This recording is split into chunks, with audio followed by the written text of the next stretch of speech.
And a very good Friday morning, afternoon, evening, everyone. Joe Benigno back with you again. It's the Oh the Pain podcast. Friday, Friday, that make that May 9th, 2025. The Joe Benigno the Pain podcast brought to you by the Hackensack Brewing Company, by Need a Discount Tire, and of course our good friends at Manscaped. Another just gorgeous spring day here in Bergen County. It's about 55 degrees and pouring. So just a lovely Friday. Now, the weather's getting better. Get a little better tomorrow. Mother's Day. Don't make sure you take care of all the mothers out there, you know, all the different mothers, your mother, your wife, your daughter, all the mothers, okay?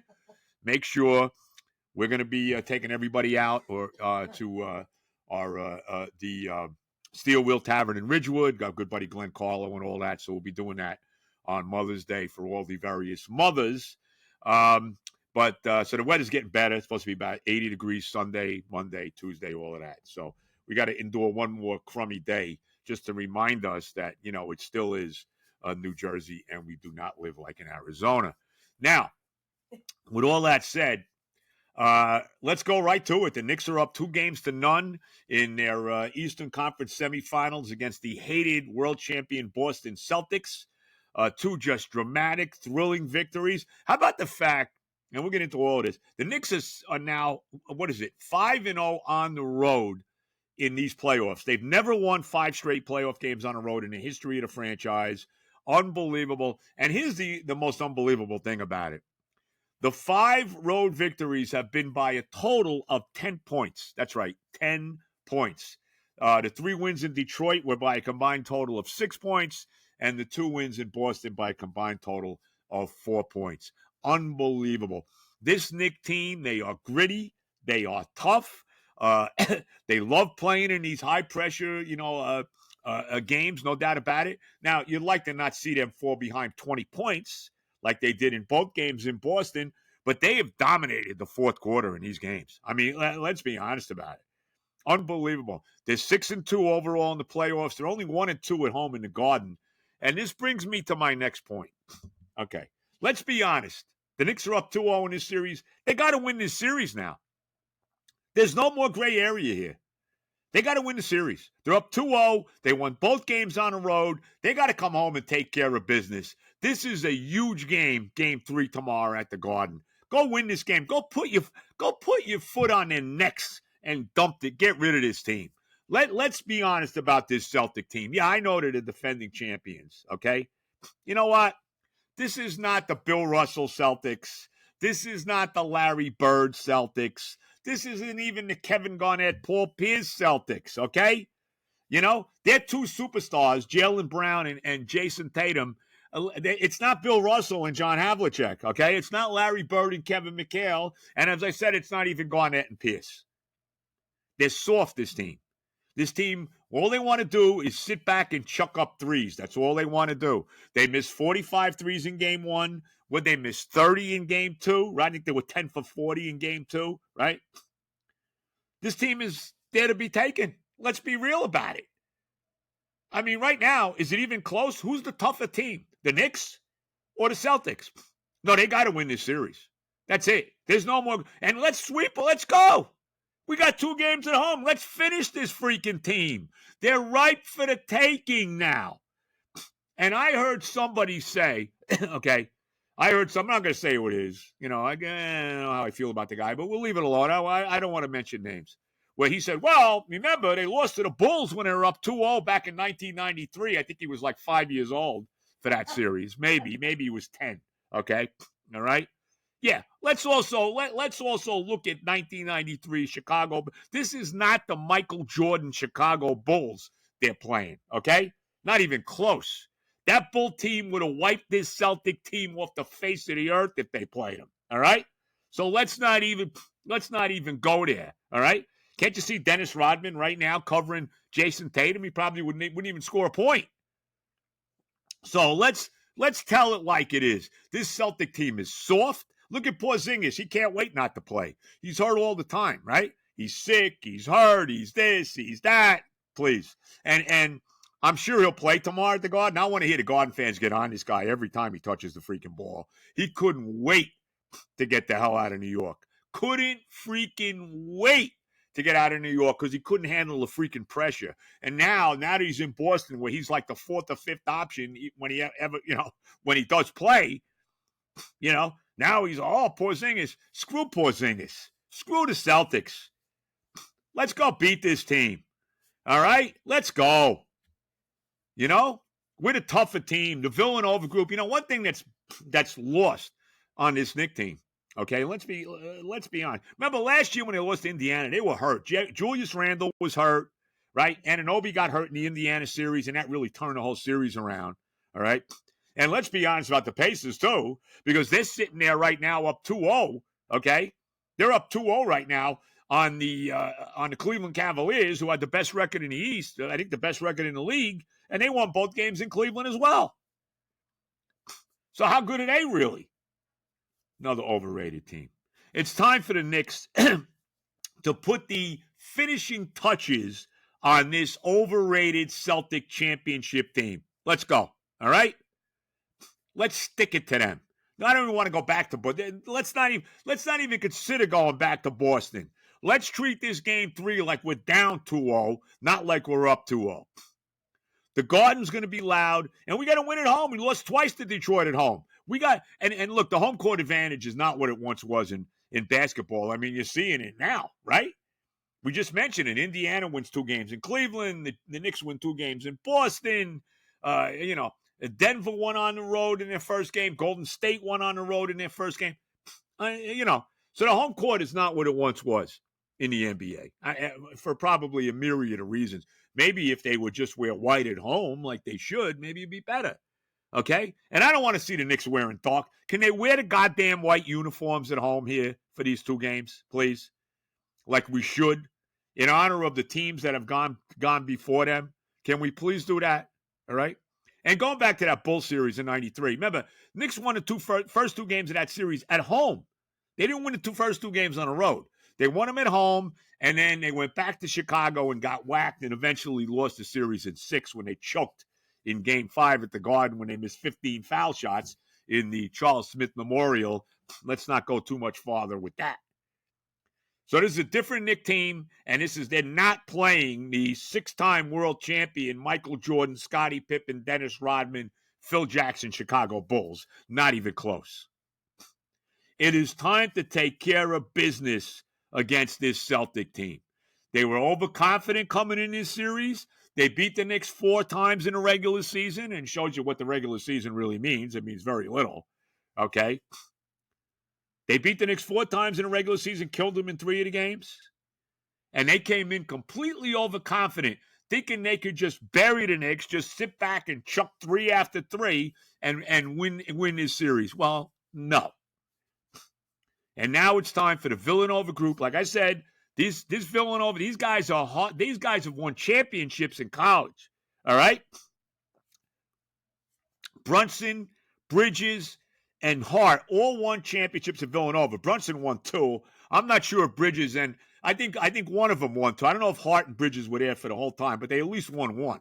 And Brunson won 2 with Jay Wright and Nova. So this is a hardened champion. This team has won titles before. Karl Anthony Town played on that Kentucky team back, in 2015, that wound up being undefeated going all the way to the national semifinals, the Final Four, where they lost that great game to Wisconsin. I actually was fortunate enough to be at that game in Lucas Oil Stadium in Indianapolis, right? As they ended Kentucky's bid for the title and bid for an undefeated season. So Towns has been there, even though he didn't win. Anunoby, of course, played in Indiana. He was never in any Final Fours or anything like that. But how great a job has Anunoby and Bridges done on Brown and Tatum? I mean, just tremendous. These guys, this is the reason that Leon Rose went out and got these guys. Not so much, and we know that Anunoby can score, and we know that Bridges can score. As we saw what he did in the 4th quarter in Game 2, all of his 14 points. He hasn't done much. One thing about Bridges offensively, he's done very little in the first 3 quarters of these games, and then when we get to the 4th quarter, he's been money. And, of course, the Knicks are led by the greatest closer in basketball right now, Jalen Brunson. And as I've said before, Brunson halfway to the ceiling. Number 11 is about halfway to the ceiling. He's not quite there yet, but he's about halfway there. So he's getting there. All right? And Brunson is on his way. But remember, this team knows how to win. These guys know how to win. The Villanova connection knows how to win. Let's go out there and get it done. Now, the bench has been better. McBride has had a couple decent games, had a real good game in game one. And Mitchell Robinson, okay, I understand the hacker Mitch, and God knows he can't even hit the rim, basically, with a free throw. Okay, we know that. But he has been terrific defensively. You look at that last possession in game two, he was all over. Obviously Bridges made the strip at the end, the block, whatever you want to call it, to finish the game off there on Tatum. But Robinson was all over Tatum, forced him to his offside, where Anunoby picked him up, and then eventually Bridges finished him off. So Robinson has been terrific, doing the kind of things that he does effectively, especially defensively.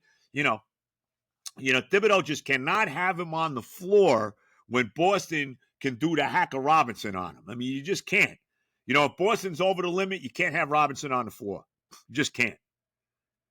But he has been effective. Like I said, McBride has been decent in these first two games. So maybe they're finally getting something from the bench here, which is something they really haven't gotten for most of the year, and certainly even in the Detroit series. So, look, right now you're a Knicks fan. You got to be thrilled with what you're seeing, and let's finish them off, okay? It's amazing. The betting odds have gone from where Boston was a prohibitive favorite. I think they were plus 900 or something stupid like that. And now they're the underdogs. Let's go freaking finish them. Don't let this team, I'm telling you, game 3 to me is monumental. The Knicks cannot let this team get back in this series. They cannot let the Celtics get any modicum of confidence that they can come back and win this. This is now the Knicks series to win. And if they blow the series, we will look at this as one. Let's be real about it. Let's stop the nonsense. We will look at this as one of the worst playoff losses in the history of the franchise. We'll look at it just like that 1993 Bulls series. Except it'll be even worse because this team isn't as good as the Chicago Bulls were in the 90s. Like I said, this is not the Bill Russell Celtics. This is not the Larry Bird Celtics. This isn't even the Kevin Garnett Celtics, okay? Let's tell it like it is. I don't care if they're the champions or not.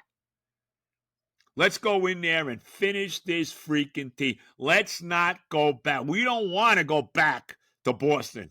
We don't want to go back to the Heathens.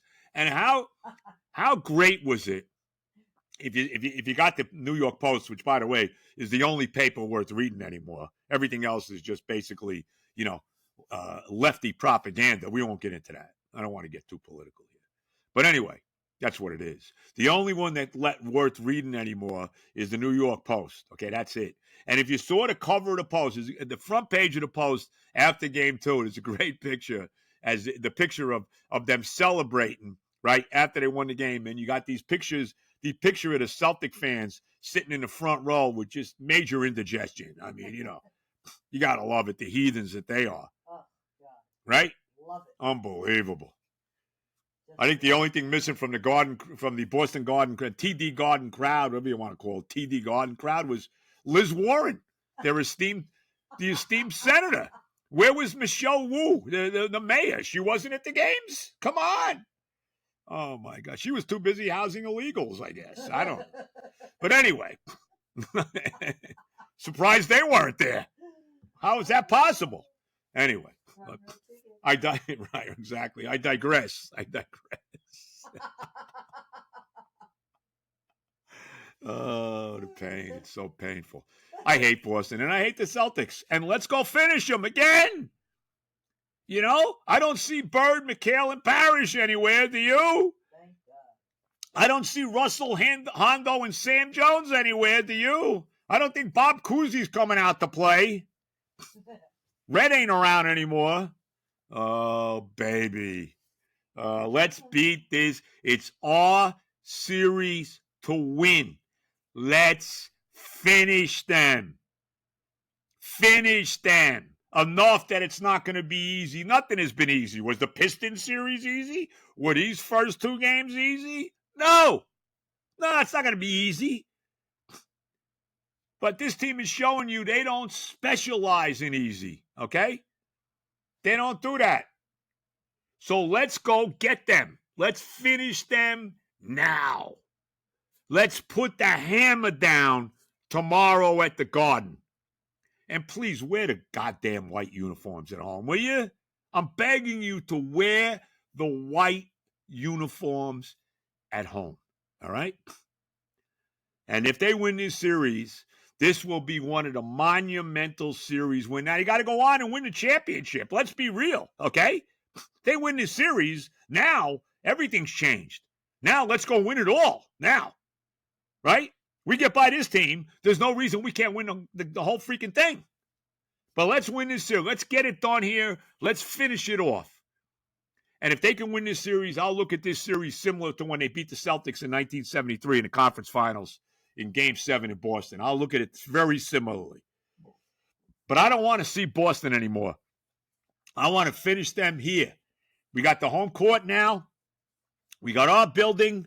Let's go take care of business against this overrated Celtic team. Again, let's remember, Jaylen Brown and Jason Tatum, okay? They're not McHale and Bird.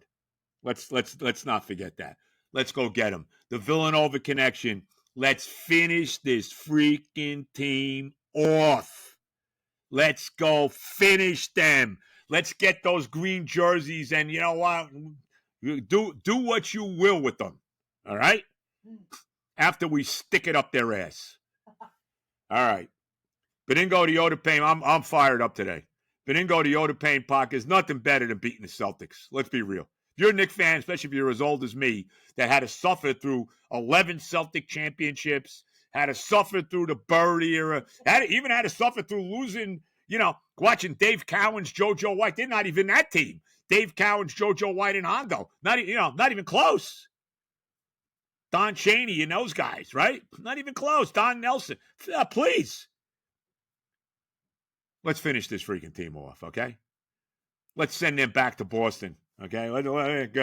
Let's go. All right. I'm really fired up today.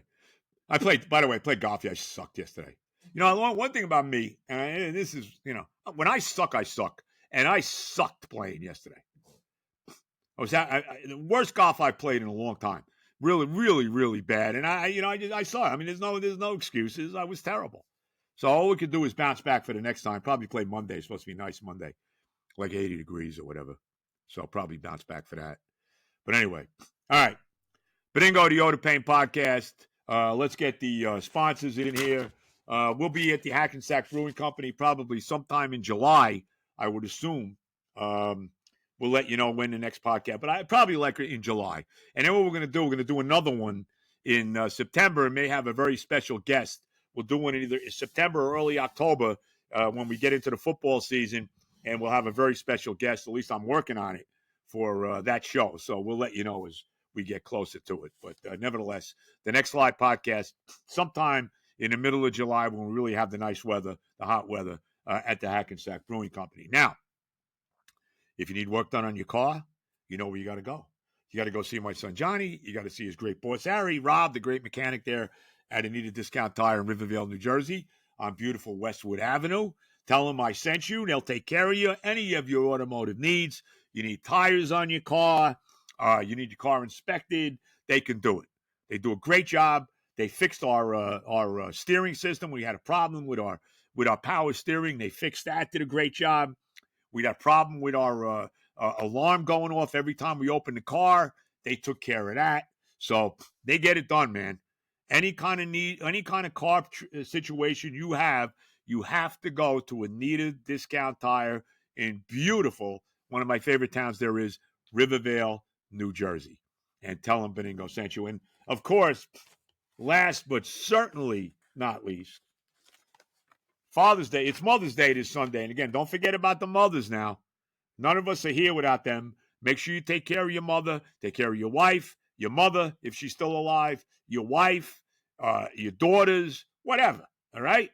Your girlfriend, if she's got a mother, don't tell your wife, all of that, all right? Oh, the pain. Hey, I'm sure there's a few of those guys around. Anyway,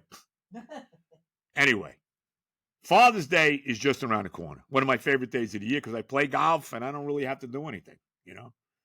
Like, we're going to have a thing for Father's Day. No, we're not. It's my day. I'm playing golf. And remember, also, another thing about Father's Day, it's U.S. Open weekend. Don't forget that either. And by the way, next week we got the PGA in golf. We'll get to see all the live guys playing. You know, Don is going to Saudi Arabia this week. And when he talks to the Crown Prince there, one of the things, and obviously, you know, there's a lot of things that are going on he needs to talk about before he gets to this. But at some point, doesn't he need to talk to the Crown Prince about straightening out the situation with the PGA and the live? That needs to be straightened out. And I would think one of the things after he gets done talking about the Russia-Ukraine war, and after he gets done talking about what's going on in the Middle East and the oil and all the different things, I think he needs to sit down with the Crown Prince there, Mohammed bin Salman, and say, hey, look, Mr. Prince, okay, we got to straighten out the live and the PGA because Saudi Arabia is funding the live tour. So I would hope that when Don's there next week, that he in Riyadh, I think that's the big city in Saudi, that he talks to the Crown Prince about how do we work out some way where we can get the PGA and the live to coexist together, and we can have the guys that are in live now, like DeChambeau, like Phil Mickelson, like Patrick Reed, like John Rahm, like Brooks Koepka, like Joaquin Neiman, where we can have these guys playing consistently on the PGA Tour and not just in the majors. But we got the PGA next week at Quail Hollow down in Charlotte, North Carolina.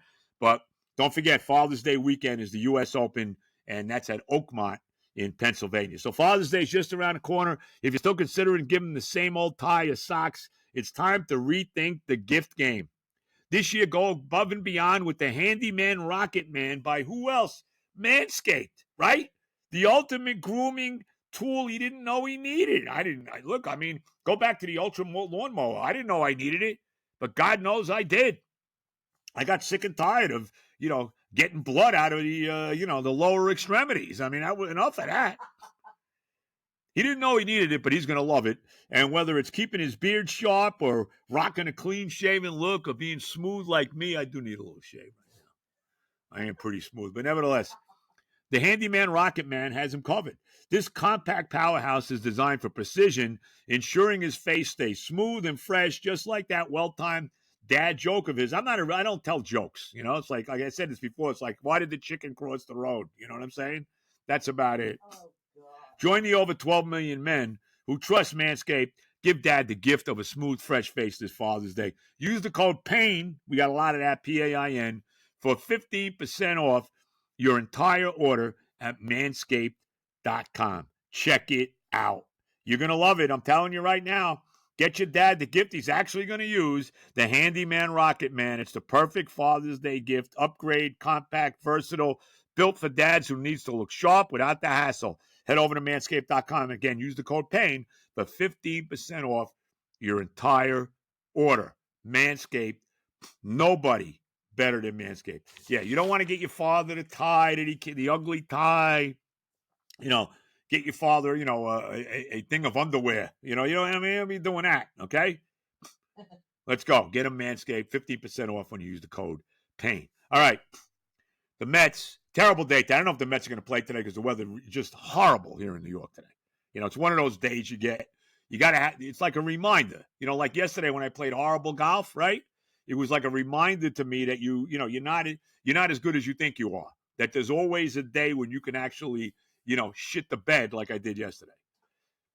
So that's basically what's happening today in the weather in the New York metropolitan area, but it's going to get better, a little better tomorrow. I think it still maybe rain tomorrow, but almost 70, and then a beautiful day Monday for Mother's Day as it should be, or Sunday for Mother's Day as it should be, and then Monday and Tuesday both in the 80s. So, and I think I saw a little meppy rain again a little bit on Wednesday, but back in the 70s. I'm surprised it's not like 32 degrees today.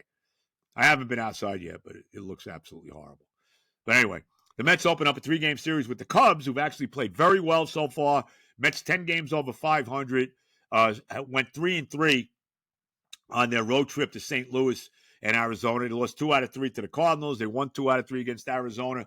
Maybe Juan Soto is finally starting to hit. He had a big game in Arizona, right? In the last game that they won 7-1, he had 2 solo homers. He had a sac fly RBI as well, hitting the ball hard. It would be nice to see Soto actually get a big hit with runners in scoring position, though. I mean, how about a 3-run homer every now and then? Would be nice. It would be nice. But the Mets are 24-14, 10 games over, first place in the National League East. You know, they've kind of played 500 ball now for a couple weeks. It's kind of been, win 1, lose 2, win 2 out of 3. That's kind of been what they've been doing. Still haven't had a 3-game losing streak this year, by the way. So, but just keep doing what you're doing, and we'll see what happens. I get who's pitching the game. I guess is Griffin Canning pitching, right? No, Clay Holmes is pitching tonight. That's right, Clay Holmes tonight.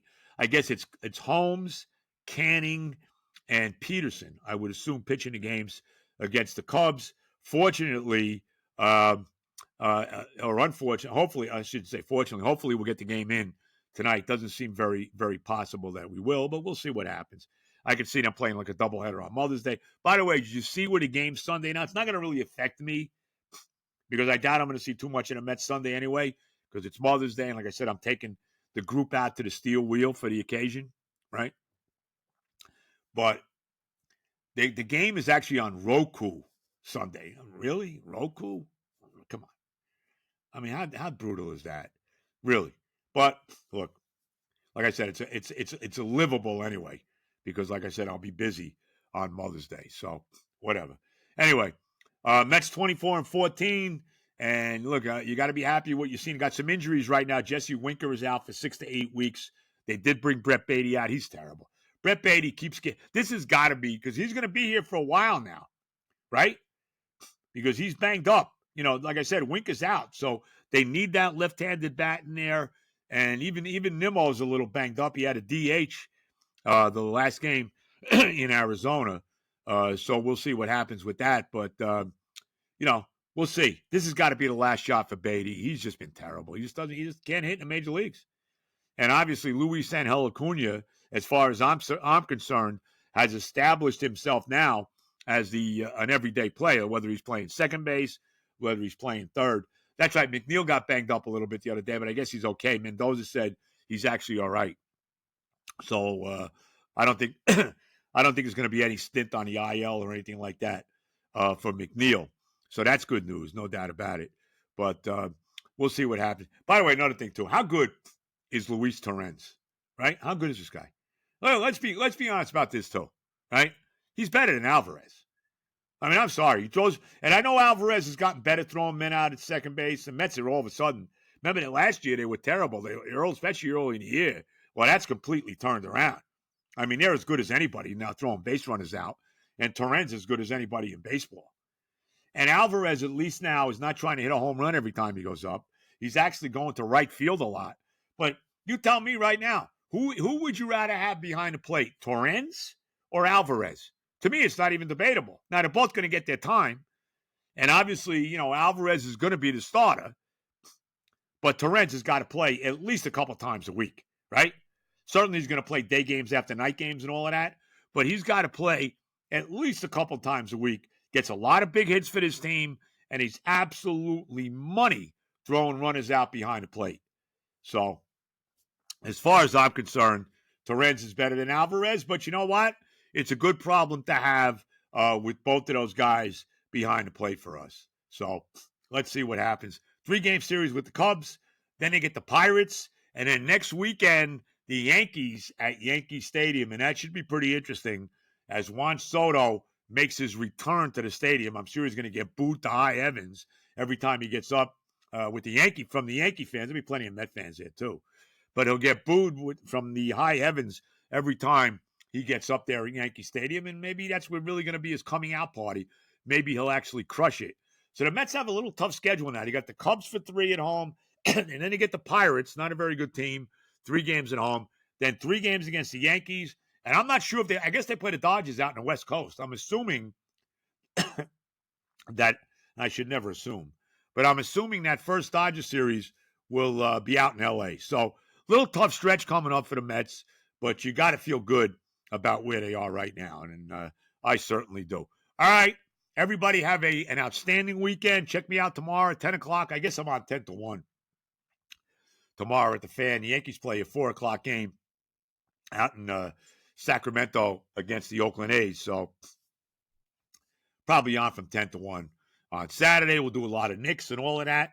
Check me out tomorrow at 10 o'clock on the Fan. Everybody have a great weekend.